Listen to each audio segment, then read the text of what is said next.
नमस्कार दर्शक बंधु पाणीपाग अपडेट रे आपनको स्वागत। दर्शक बंधु हठात कमिला राज्यर तापमात्रा। राज्यर किछि अंचल रे सामान्य शीत देखा मिलूँ जहाँ गोटे खुशी खबर।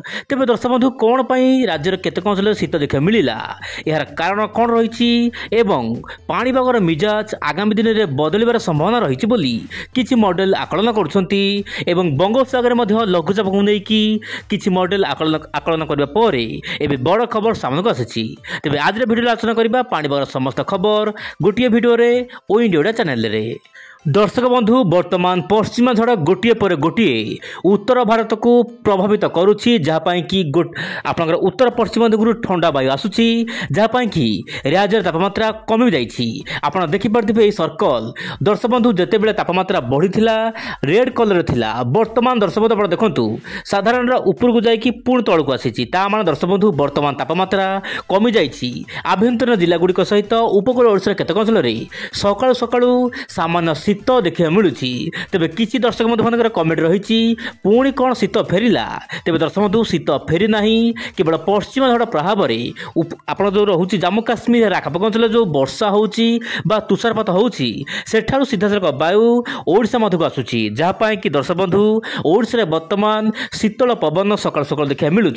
किंतु पाणीपाग तरफ वर्तमान सूचना मिलूँ यही शीत अधिक दिन नुहे। हाँ दर्शक बंधु आप देखु पाणीपागर मिजाज बदलबार लगी पानी सूचना देती 2 ରୁ 4 डिग्री प्राय 4-5 दिन मध्य बढ़िबार संभावना रही जहाँपाई कि गरम जनजीवन को अस्तव्यस्त करे आगामी दिन मानक मुझे कही दर्शक बंधु 9 तारिख राज्यर विभिन्न अंचल प्रचंड रौद्रता प्रभाव आशंका रही। आभ्यंतर जिला जमीक बलांगीर झारसुगुड़ा संबलपुर आपंकर रोचे जमीक मालकानगिरी सहित कोरापुट यही सब जिला मानक अधिक तापमात्रा बढ़ा पाग अनुकूल हो पाए सहित बौद्ध एमतीक पश्चिम दक्षिण ओडिशा केतक अंचल तापमात्रा बढ़िबो।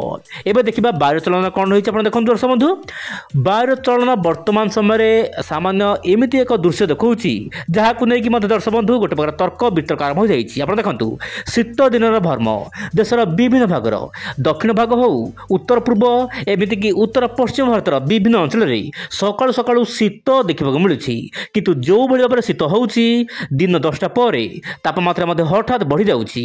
गुजरात नहीं तामिलनाडु पर्यंत तामिलनाडु नहीं ओडिशा पर्यंत सबुठी वर्तमान गरम राज करुच्ची। किंतु दर्शक बंधु सामान्य रिलैक्सेशन मिलूँ कौन पाई ना उत्तर पश्चिम जो वायु आसूला से सामान्य ठंडा वायु मिशुला जहाँपाई कि दर्शक बंधु आप देखो मोबाइल स्क्रीन में सामान्य शीतल पवन हेतु राज्य विभिन्न अंचल तापमात्रा प्राय जो रोचे मिनिमम टेम्परेचर 25 डिग्री तले रही है। किंतु वर्तमान समय दर्शक बंधु वायु चलन परिवर्तन होने आशंका रही आगामी दिन मानक विशेषकर 9 तारिख राज्य विभिन्न अंचल गरम बढ़िया पाग अनुकूल हो समुद्र सामान्य भाव में जलवाष्पन वायु जीव जहाँपाई कि ओडिशार ऊपर बेला हल्का फुल्का बादल बाहरी पारे किंतु वर्षा हबार कौन आशंका ना। यही समय मध्य बंगोपसागर जमीक अंडमान निकोबर द्वीपपुंज में हल्का फुल्का वर्षा हेब दर्शक बंधु।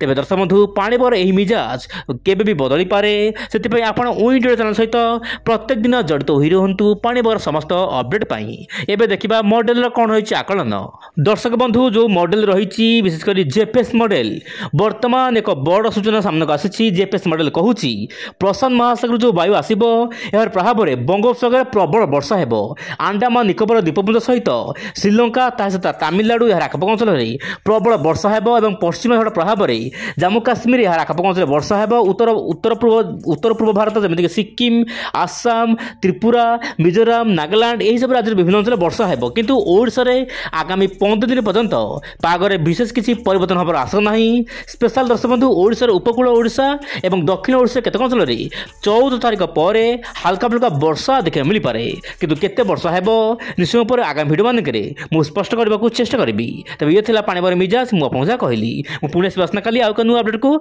साथ धरी विदा दिंतु। नमस्कार जय जगन्नाथ दर्शक बंधु।